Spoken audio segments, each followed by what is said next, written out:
We're going to start today off with a video. This one was actually linked in Discord by Hurin, but it's one I've seen doing the rounds a little bit. I ignored it at first because it was IGN. IGN never says anything worth listening to. Apparently, they have a W now. IGN had a good take, which is fascinating. It's been a long time since I've heard those words. So, it got piqued my curiosity. Apparently, it was interesting enough for Hurin to link, so it's got to be good.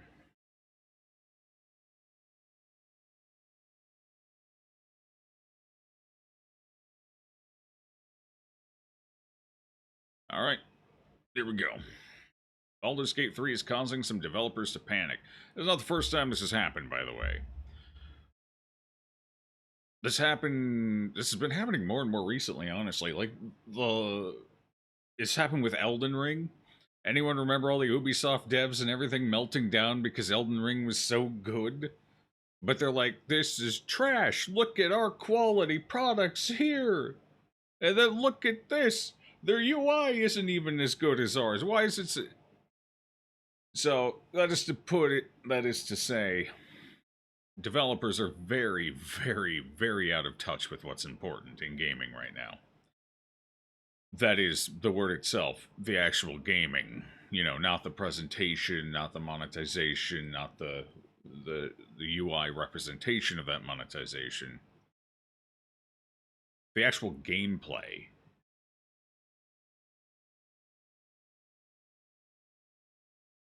Even the graphics don't honestly matter that much. Good graphics is just like a cherry on top. Elden Ring had pretty good graphics, but they weren't, mind-blowing. But they were pretty good. And on top of pretty good gameplay, you just ended up having a nice package deal. And, you've just been seeing more and more of this. They did it with Red Dead Redemption 2 as well, although that one was more of like a post-mortem. Like, people didn't realize they needed to complain about that one until after it had been out for a minute. So every time a really good game comes out, this happens. And I think it's because it forces other developers to really look at themselves and realize we suck at this. We're not actually very good at our jobs. Damn. Alright, let's watch it. Baldur's Gate 3 is taking the internet by storm. At its peak, a whopping 800,000 plus concurrent players were playing this weekend, catapulting it to the number 8 most played of all time spot. The gaming community has sung its praises, and it's incredibly refreshing to play a feature-complete game of this caliber on day one. But AAA game developers want you to know that this is rockstar level nonsense for scope, that it's foolhardy to set expectations higher, and Baldur's Gate 3 should not be used as a raised standard. This is the one that I remember the most. Raised standard, so why not? Does he give a good reason?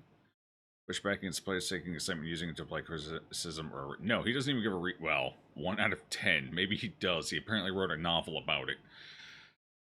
So, if one studio can do it, why can't everyone else?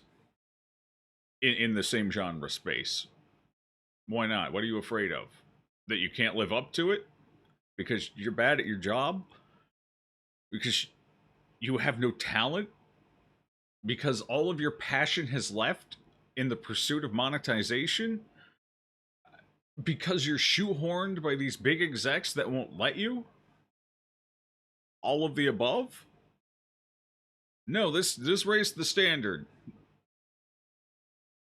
Whenever something like this happens, there's two responses you can have to it. You can either hoopla about it, like, screw this, or you can rise to the occasion. You can look at what they did, you can see what was successful, why it was successful, you can learn from it, and you can apply it to your own work. This is how humanity has worked for thousands of years. This is why humanity continues to evolve. Societally speaking, not like physically. I don't have like wings growing out of my ass or anything, but So yes, this should be the new standard, and others should now strive to meet that standard. That's how we improve. So it's more to the case in point that other developers don't want to improve. And they're a little pissy about it. To RPGs going forward. Why was the first response to defend the current state of AAA gaming as opposed to saying, hey, maybe we can learn a thing or two from Baldur's Gate 3 and make our game better for our customers? See, that point I just made is so obvious, even IGN immediately hits it. That's how obvious a point it is. This all kicked off way back on July 8th, a lifetime ago by internet standards, I know, when a writer and BAFTA nominee, Xavier Nelson, took to Twitter to express concerns about Baldur's Gate 3, namely that fans would use Baldur's Gate 3 to apply criticism or a raised standard to RPGs going forward. My rebuttal is, why shouldn't customers have raised standards? Yes. Taking it a step further, why shouldn't some AAA developers standards should always be raise raising their own standards? Are we really going to pretend that consumers shouldn't be a little upset right now and hoping for an improvement in the industry going forward? Rockstar just announced a $50 remake, conversion of the original Red Dead Redemption for the PlayStation 4 and Switch that has no mention of a 4K update, no mention of 60 FPS. I'm sure everyone knows in the gaming space what's happening here by now, but, yeah. This is the same Take-Two whose CEO came out, when was it? Sometime in the last couple of years. We don't do ports. His own word. We don't do ports. We set to strive. And I'm paraphrasing a little. I'm trying to remember the exact word. He was basically stroking their ego. We only make good games, and we only put in the work needed to make a product worth buying, is basically what he was saying. We don't do ports. Why do you think they're calling this a conversion and not a port? Port being the standard industry terminology for what this is. Why? Because he knows he's a hypocrite, and he's trying to do anything to make that quote look better. Oh, God. Damn, it aged like fine vinegar. Let's see what else. So, oh, right, and so he doesn't want to use the industry standard terminology, but he does want to use the industry standard price tag, which is still wrong. Because if I'm not mistaken, most ports are usually around $30, especially for older games. 40 for newer ones, usually. Even then, they're like, slap an extra 10 on that baby, and this is an old game, so this should be around 30. Like, this is an old game. This is, what, 13 years old? 12 years old? I think he just said. I think it was 13. Like, Jesus Christ, man. It's a shame, because Rockstar are one of the dev teams that can legitimately put out top-quality stuff, raise the standard, but they're shackled by Take-Two Interactive. It's tough. And no mention of multiplayer support. The game came out 13 years ago, and the Xbox it is a port, port, not a remaster, not a remake, and no then some improvements for free whatsoever. With your 360 copy. Go buy a brand new copy of the Game of the Year edition on Amazon right now for $30, and you're good to go. And you get Star everything. Wars Jedi Survivor, when released on PC, had furious fans citing numerous problems getting the game to run, frequent crashes, and similar problems on the PlayStation 5 and Xbox. EA apologized and is still working to fix the issues. Destiny 2 just released a State of the Game blog saying, amongst other things, that they don't have the resources to release new ritual armor every season. But that same studio manages to create new armor sets in the shop for up to $20 a pop without fail every season. Diablo 4 unabashedly has several character skins priced at $20 each and just released their first season that had a patch which that was bare bones. So poorly thought out that the developers had to have an emergency live stream to apologize and have since begun working to revert those changes. We don't plan on doing a patch like this ever again. Okay, you need unlikely, but still. All right, so before he moves on to his next point, God, what was I gonna... So, the interesting part of the Jedi Survivors one is that the game's actually supposedly pretty good. It's just, it had a lot of jank. And that plays into one of the complaints all the AAAs have. They complain about three things with Larian Studios. One of which is kind of stupid. Sup, Chilamoto? What's good? The first one is they complain about just Larian's war chest. They have money. Second one, Larian's a big studio, so they can do things like this. 3, Larian has long development time, so they can do things like this. Okay, well, let's break those 3 things down quick. I don't know if he'll cover it or not, but I'm going to cover it. They have a lot of money. You know why they have a lot of money? Because they took the fucking time to make a good game. A couple of good games, actually. The Divinity series were pretty damn good. I enjoyed thoroughly the Divinity series. It was more than happy to pay for them. Which also, as it stands, built reputation, which they were able to leverage in really selling Baldur's Gate 3. So it turns out, you make good, you get good. Second, studio size. Keep in mind, some of the people complaining about Larian being able to do this because they have a massive studio, have even bigger studios. Oh god. Larian has 400 employees, and if I'm not mistaken, one of the people complaining about Larian using these 3 bullet points, might I add, is from a studio that has 500 employees, where Larian only has 400. So, bigger studios are complaining Larian can only do this because they're a big studio. That's funny. Hey, you know how many people Blizzard has? Don't they have like 8,500 or something? Over 8,000? Roughly around 8,000? Ubisoft has a lot. I'm just saying, there's a lot of companies out there with a lot of people complaining about raised standards who have big war chests that they can spend on their games and have a lot of employees to make those games, and yet they're still complaining this shouldn't be the new standard, and those are 2 of the bullet points why they're using that it shouldn't be the case. The third one is development time, and this is really the one that bites AAA companies in the ass. They really don't like this one. Longer development time. Yeah, they spent more than a year making their game, and it turns out you can make a good game if you spend more than a year working on it. Or 2 years, or whatever cycle everyone's using now. To be fair, it's a little more complicated than that. There's overlap here and there. One team, you got multiple teams, so they do have longer development cycles than a year, even though there's yearly releases. It's a little more complicated, but they still don't have long enough cycles. The cycles are still just a couple of years. Baldur's Gate was 3 years of development, and then what, like 2 or 3 years of early. It's been about, I think, 5 to 6 years somewhere in there of total development time for Baldur's Gate 3, if I'm not mistaken. Some of that in early access, some of it prior to early access. Turns out, yeah, it was worth it. They were actually able to release a game that wasn't too bad, and didn't have an insane number of problems on launch, because they actually had the time to iron a lot of it out first. Now, I'm not saying you have to have a 6 to 10 year development cycle for your game, because, like 5 to 6 years actually isn't that bad. Like back in the day, that wasn't uncommon, especially for big games to have like a 4 to 6 year development cycle. The standardization of games, especially like the Call of Duty series and whatnot, is what's pushing these shorter and shorter development cycles, because they're basically just remaking the same game every time, so they can make them shorter. Like, it's a formula at this point. You just plug the parts in, maybe upgrade the engine a little here and there. If you're feeling really frisky, you can experiment with a new mechanical idea, but for the most part, it's like an assembly line of games. They just slap that crap together and send it out. And even then, they're usually still buggy as hell. Oh god.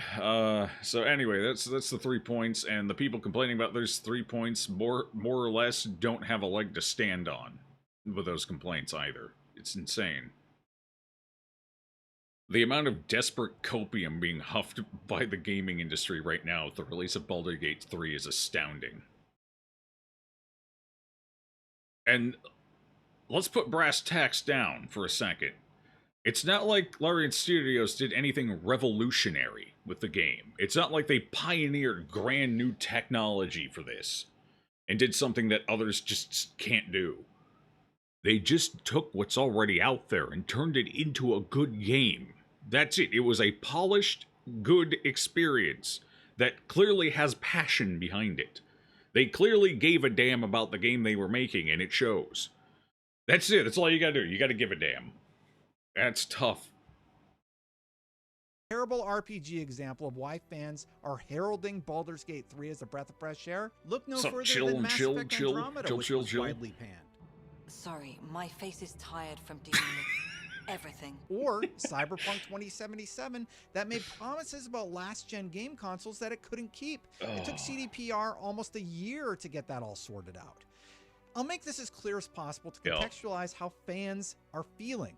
It feels like money has become more important than the core experience for fans. Well, obviously, that's why Elden Ring, Baldur's investors Gate 3, are and involved even now. The Legend of Zelda Tears And of it's the all Kingdom gotten very are corporate. being widely celebrated. So what is up with the excuses? A game came... Keep in mind, on to the point of that, hold on. Baldur's Gate 3, hold on, let me pull up Steam here quick. Store...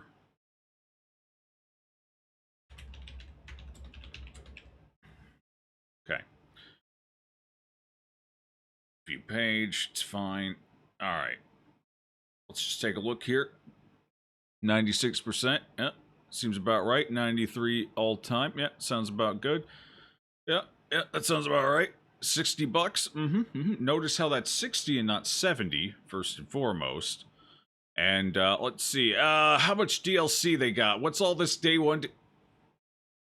Just a digital deluxe upgrade, that's it? That's all? Wait, no day one DLC? No massive cosmetics list? Huh. Wow. Amazing. They made a game. And it's a whole game. Holy crap, this is revolutionary. This is amazing. No one's ever done this before.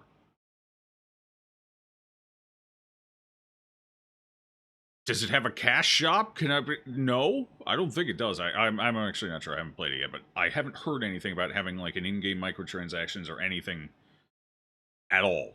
As far as I'm aware, the only additional way to spend money on this game is to get the digital deluxe edition. Also free to everyone who pre-ordered. Well, there you go. Wow, turns out if you put the game before nickel and diming players, you can make a good game. This is revolutionary. No wonder they're afraid. And look, you can make an insane amount of money doing it too. Wow, holy crap. Truly revolutionary. It's almost like this is kind of how games used to be. Well, not all of them. There's always been stinkers, let me tell you. That's one thing that's always, and there have always been buggy releases too, like even back before microtransactions and weird monetization.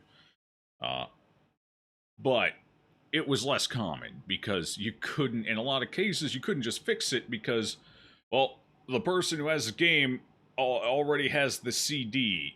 What do we do? And a lot of games, you know, back then didn't have online functionality, so they couldn't be patched and fixed. So you had to make sure your game was at least pretty good, you know, pretty well built before you released it. There are some exceptions, obviously, because there were some online games, like early MMOs, MUDs. MUDs didn't require a lot of patching, though, to be honest. Like early games like StarCraft, Diablo 2, etc., etc. And these ones could patch iteratively after shipping, but they were still designed in a philosophy where they would have to minimize that. Unlike, say, Jedi Survivor, which released in a very rough state in regards to bugs and performance.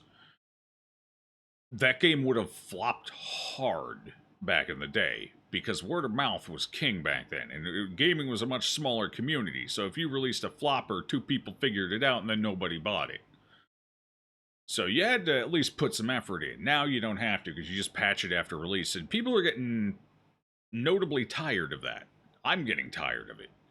I don't care if Jedi Survivors is a good game, I'm not going to buy it, because I'm just tired of it. Maybe if they ever release it on Game Pass through their little agreement with Microsoft, I'll play it, but I ain't buying it. No, I'm not going to reward this behavior anymore. It's stupid. Fix your goddamn game before you release it. Delay. That's the key word. Delay. I don't care if you have to delay it 17 goddamn times. Keep delaying until it's ready.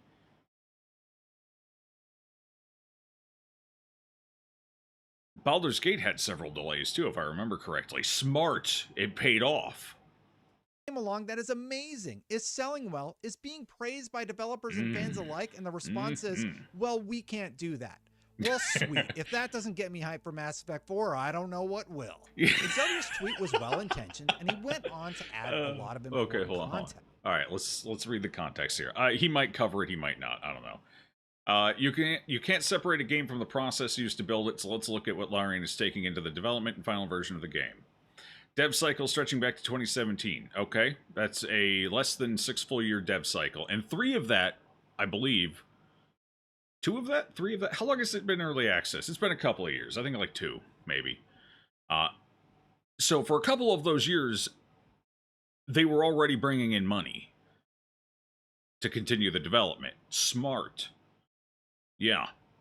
And they did their early access very well, from what I hear. It was a good example of early access done right.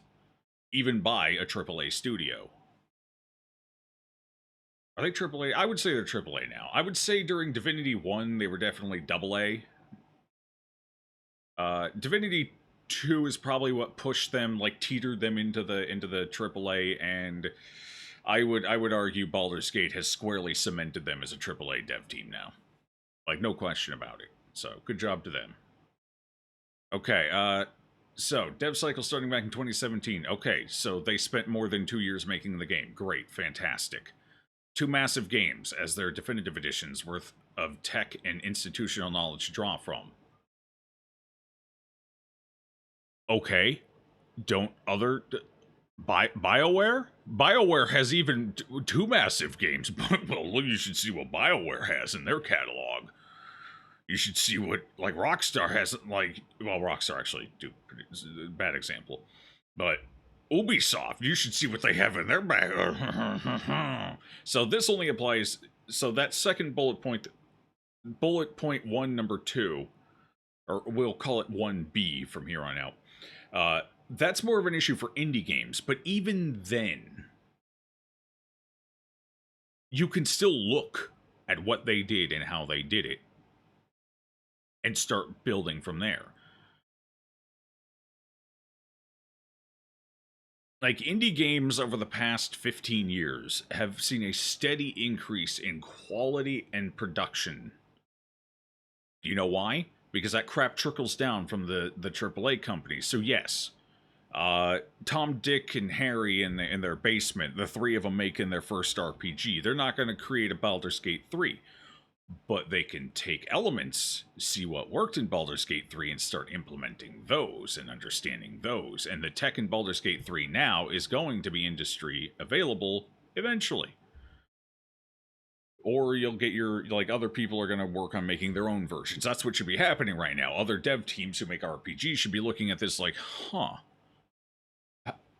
We can make this, right? This system here, this is working pretty well. We can do this, right? We can make our own. Yeah, let's reverse engineer this. Let's go.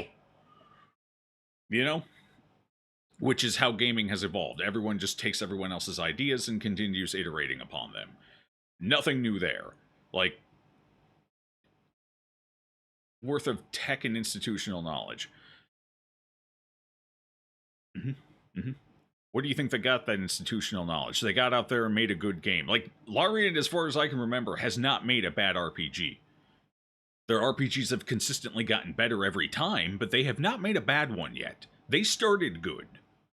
Even without all that institutional knowledge. And guess what? The big companies are so good at burning their own employees out, you can get a ton of institutional knowledge by just not being a crappy company and hiring them. The institutional knowledge is for the taking. Anyone can have it at this point. Alright. Super successful early access period lasting... Okay, so the early access was 3 years. I was right. Providing crucial community feedback, bug hunting, and cash flow. Okay, so? Anyone can do that. Literally anyone can do that. Most people do. Like, even the AAAs are starting to do early access crap now. Everyone can do this. This is a terrible bullet point. I don't even know why that's in there. 4. Over 400 developers in 7 different offices around the world, not including outsourcing partners. And yes, as far as a AAA company goes, that's actually kind of on the small side. Ubisoft's bigger. Blizzard's way bigger. Rockstar's bigger. Everyone's bigger. 400 is, as for a AAA company, is not that big of a deal. Over 7 different offices, too. Yeah. Not including outsourcing partners. Well, yeah, nobody includes outsourcing partners, so this is nothing crazy. 400 developers it's a lot. It's a good sized business. So like that's a successful business there, but that's not like insane development numbers. It's not like they have 10,000 people working on the game. How many? I'm pretty sure Blizzard's employees was around 8,500. Like Blizzard has 8,500 and they still can't get a W. The licensed brand and world is one of the largest entertainment IPs in the world, D&D, and at the apex of its popularity with the rise of actual play movement and a movie. So they were smart. They read the room and produced a good quality so why can nobody else do that? There's a ton of good licenses out there. You know how many people have squandered Warhammer licenses? And let's be honest, Games Workshop is handing those things out like candy right now. And Warhammer's as popular as it's ever been. In fact, I would argue it's even more popular now that a bunch of outside people have discovered Henry Cavill's into this thing called Warhammer and these little mini figurines that you can paint and stuff. And he likes Warhammer stuff. Oh, he's making a series on it. Well, what's this Warhammer thing? Let me go look that up real quick. Yeah, who's making a really good Warhammer game right now? Who's, like... This is just somebody who can't read the room. They were smart, is what I'm hearing. Now, D&D is a little tighter with their license. As far as I understand, especially something like Baldur's Gate. As far as I understand, Larian had to put up a bit of a fight to get it. But they did. They took the time and effort to put up a fight to get it because they wanted it. Smart. So again, this is nothing that somebody else can't do. This is a small, incomplete list. Larian is coming into this game swinging. Yeah, everyone should be coming into the game swinging. If you're going to come onto the ball field and you ain't swinging, why the fuck are you here? They gave you a bat. Use it. With a gigantic weight of expectations to deal with, but they're also doing it with an immense amount of wind. Direct experience plus resources plus specialty tooling, etc., etc., etc. at their backs. They had to start somewhere now, didn't they? Start working on it, buddy. You can get there. Everyone could get there. How are there other companies who aren't there already? They have direct experience, they have resources, they have specialty tooling, all of them. All the big boys, and none of them are doing this. So this is unfortunately, maybe it's well-intentioned, maybe it's not, but... And, like, nobody expects Baldur's Gate 3 out of an indie team. Let's be perfectly clear. Nobody's expecting an indie team of like 20 to 30 people to produce Baldur's Gate 3. Nobody's asking for that. All we're asking is that you try. Jesus Christ, just try. That's how desperate gaming has gotten. We just want you to try. That's it. That's all we want.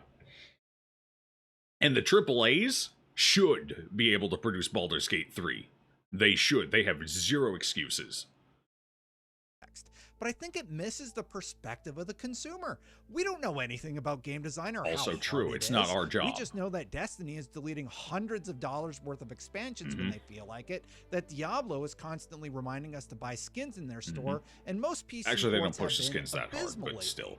Remember, that tweet was made nearly a month before Baldur's Gate 3 blew up, and it was still contentious with fans speaking up about their frustrations and developers chiming in to say what felt like game development is hard, you don't get it, be quiet. Baldur's Gate 3 is a game from a large, passionate studio that refuses to add microtransactions. Well, there we go. No microtransactions.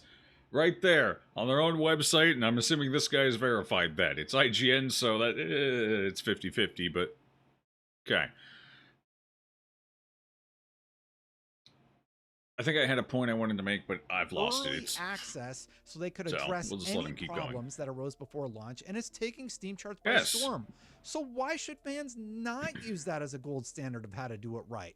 And why would a AAA studio not look at it and say, hey, maybe cramming microtransactions into our game isn't a good look? When Mhm. Mass Effect 4 comes out, I don't want to see a $20 Liara skin, and I hope that its performance is tested across all platforms before release. Am I in the wrong for not wanting microtransactions and a stable video game at launch? Credit where credit's due now. To that point, if I'm not mistaken, Larian Studios have also delayed one version of their game because the performance wasn't up to snuff, so they delayed that specific version. I believe that was Larian. I believe that was Baldur's Gate 3. I don't remember what platform it was, though. X and S, wasn't it? The newest Xbox. They weren't confident in the performance of the game or the quality of the port as of yet, so they wanted to continue working on it. I think that was Larian and Baldur's Gate. Well, some game very recently that just came out in the last month or two has done that. I think it's Larian, though. Also, how many people does From Software have? How many people worked on Elden Ring? There's a good question. Oh, actually, here, let me just shrink that. You know what? Let's look. What are we at? 503? Okay. Elden Ring development team size. Okay. Fairly small since its genesis. Okay. Elden Ring and Armored Core with a staff of 300 people. So even less than Larian Studios. Okay. I was figuring probably around 200, so it's a little more than I was anticipating. But still, it's still, as far as a AAA company, we're starting to get on the smaller side. 300 people. Okay, so with 300 people, they were able to put out Elden Ring. Not bad. Not bad at all. Elden Ring's a pretty good game. It did have some performance issues at launch, but to be fair, that's just kind of a thing when you're developing first and foremost for a console, and then you try and get it running on a PC. So, porting issues being what they are, and the fact that From Software's never really been good at porting. But the games are so good, people are willing to forgive that, typically. Alright, where did we leave off here? I really wish I had remembered. I think it was like 504, 5 something. Yeah, we'll start here. Remember, that tweet was made nearly a month before Baldur's Gate 3 blew up, and it was still contentious with fans speaking up about their frustrations and developers chiming in to say what felt like game development is hard, you don't get it, be quiet. Also, nobody's arguing that game development is easy, I don't think. No, I don't think anyone has ever said game development is easy. Who's saying that? Point them out, and I'll point a finger at them and laugh, but I don't think I've ever seen anyone say that. Ever. Baldur's Gate 3 is a game from a large, passionate studio that refuses to add microtransaction problems that arose before launch, and is taking Alright, do it right. Where And were why we? would a AAA studio not look at it and say, hey, maybe cramming microtransactions into our I think game this is about isn't a where we good left look? off. When Mass Effect 4 comes out, I don't want to see a $20 Liara skin, and I hope that its performance is tested across Hot all take, I never really platforms liked before Liara. release. Am I in the thought wrong she was for kind of not wanting annoying. microtransactions and a stable video And game at shallow. launch? And Credit uninteresting. where credit's due now. There have been some really good examples of AAA games like the Dead Space remake and the Resident Evil 4 remake come to mind, both of which have been massive successes for EA and Capcom. Vampire Survivors came along and took the internet by hell storm yeah. last year. Do I need to bring up Elden Ring again? But that tweet blew up in the development sphere, and frankly, the pushback is just ridiculous. Developers should be looking at what Baldur's Gate 3 did and trying to replicate where they Yes. can, not jumping up Yes. to defend games that are cramming in practices that fans are getting fed up with. And make no mistake about it, these decisions impact game design. Many games are utilizing battle passes and player engagement as a metric of success. Yes. For a player, that means more grindy missions. That means more reminders to stop in the shop. It means a boring. When there's money grind on the that's line, they're keeping always going to players push you engaged towards that is a money, even if it's small. metric. Many of the people who came out to talk about why Baldur's Gate 3 shouldn't be the new standard have since walked back those statements, and I'm glad. Because if Good. the industry can't take a good, hard look at what's going wrong, why fans reacted the way they did to Elden Ring and Baldur's Gate 3, and then make impactful changes, we're screwed. Yeah. Also, people seem to be using the fact that Larian is a big studio against them, the fact that they had a long development cycle against them. Really? Yep. Blizzard is also a huge studio with over 8,500 employees. It across was several 8,500. offices. Got it. They credited every employee at Blizzard in the release of Diablo 4.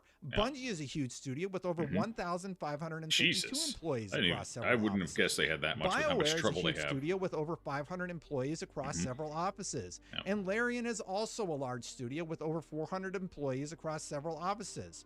All of them have established beloved IPs with a ton of lore to pull from. All of them have a lot of money to make video games. And all of them had a long time to make anything they wanted to make. Ubisoft's in there Baldur's too. Gate 3 is successful because it's aligned with Dungeons and Dragons is insanity. You think 800,000 Steam players are playing a game called Baldur's Gate 3 because of Dungeons and Dragons? No. It's clearly gone far beyond that audience. I don't know anything about Dungeons and Dragons. I didn't know this game had anything to do with Dungeons and Dragons. And you know why I'm playing it? Because I like good games with a heavy focus on storytelling and bears. But anyway, it wasn't all doom and gloom. The bear. Oh no, not the bear. All right. He's probably right. Like, D&D is going through a bit of a renaissance over the last couple of years, especially off the back of something like Critical Role and the movies and whatnot. But even if you look at how many people Critical Role pulls in, it's a good number. It's pretty damn good, especially. But it ain't like they're pulling in millions of viewers every episode or anything like that. Like, D&D's bigger than it's probably ever been, but it's still not. I still wouldn't call it like especially mainstream. It's starting to dip its toes into the mainstream, but I wouldn't say it's established like a bulkhead there. Like, we got a bridgehead breaking the line. Like, they're taking the mainstream by storm. I don't know if I would go that far yet. I would still say it's kind of an off-to-the-side community. And while a lot of the success is probably from those people, but yeah, 800,000, and that's concurrent. That's not total. That's concurrent. In order to hit 800 and something thousand concurrent, you have to have sold millions of copies. I don't know how many. I don't know if they've released numbers, but I would say they probably have to have sold at least 3 million copies of the game.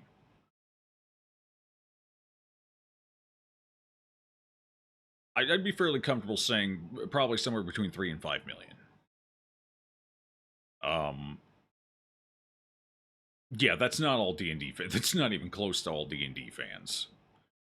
Because there's a lot of D&D players that don't like video games. Specifically because a lot of the reasons he's mentioned in this video, too. Like, a lot of D&D players don't actually play video games. They play D&D. They play tabletop. Not necessarily just D&D. Like, there's other tabletop things, too. Like, there's figurine systems. Like Warhammer, for example. And stuff like that. Board games as well. Like, they play that stuff. That's what they like. They like the interaction, especially with other people around them. You know, you get 4 nerds at a table and you get good times. You know. So, I think he's got a good point here. I think a lot of the success is from people who don't care that it's D&D. They have no investment in D&D specifically. And I think that's reasonable. It's a good take. It's a strong take. The development side. Thank you, Juno Bleeze. I don't have any numbers to prove it, but jumping in and it echoing stands to exactly reason. what I'm saying here. All right, what is this? Quote, Okay, Juno Bleece. I feel like I should know who this is, but I don't. Oh boy, here comes my usual red pepper emoji take. I can't disagree with this one more. Whenever a game disrupts the industry and delights players beyond expectations, it absolutely raises the industry and genre standards, regardless of the why and how. Agreed. So actually, I'm not 100% sure who this is, but it's smart. tweet He's reads, a smart I person. can't disagree with this one more. Whenever a game disrupts the industry and he's gonna delights read it, players okay. beyond expectations, it absolutely raises industry and genre standards regardless of why and how. We should look at the Larian success story and ask ourselves, how are we going to make our games better and create the next games that shake up the industry? Players should and must always expect more from us, never less. Thank you. I But we've implore never AAA expected devs less than to we do look right at these now, games that are which being is the celebrated sad part. and look at your pipeline to see why the consumer is getting frustrated about the experience I outline in this video.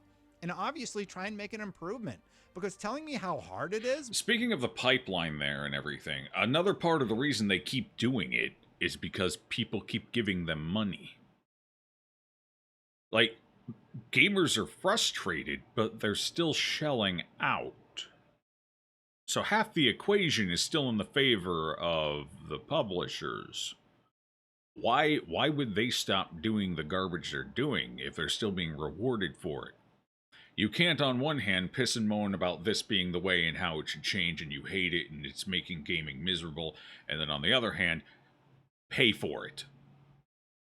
You can't do that, or you're just going to keep ending up with the same thing, because guess what?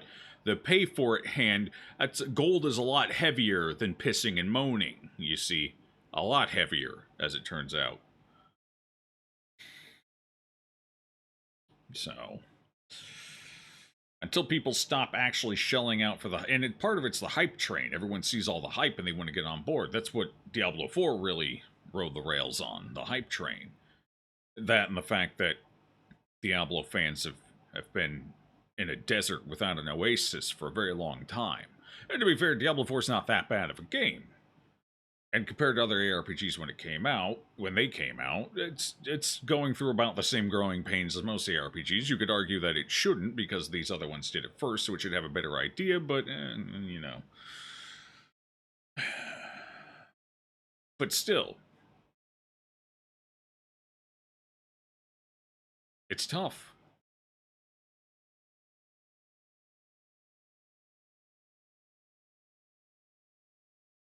But that's the truth of it. Until people stop spending money on it, it's going to keep happening. When you're breaking profit and revenue records, isn't a super compelling argument from the customer's perspective. Yeah.